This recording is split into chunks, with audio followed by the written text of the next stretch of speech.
Hello everybody! Welcome to my channel. For this video ay gagawa po tayo ng rice water.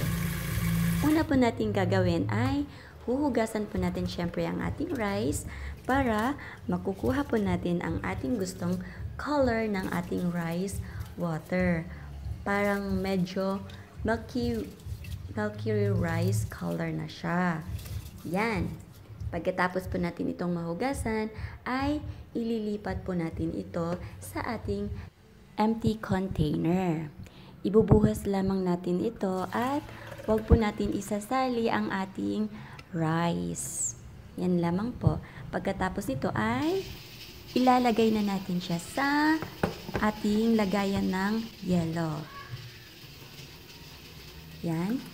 Ginagamit ko po ito kapag pagkatapos ko pong mag-shower or pagkatapos kong maghihilamos sa gabi at sa umaga, nilalagay ko po ito sa aking face. At kapag nilagay ko po siya sa mukha ko, ay hinahayaan ko lang po siya. Kunyari sa gabi ako naglalagay after shower, naglalagay po ako nitong rice water. At hinahayaan ko po siya sa mukha ko po hanggang sa matuyo po siya hanggang kinaumagahan.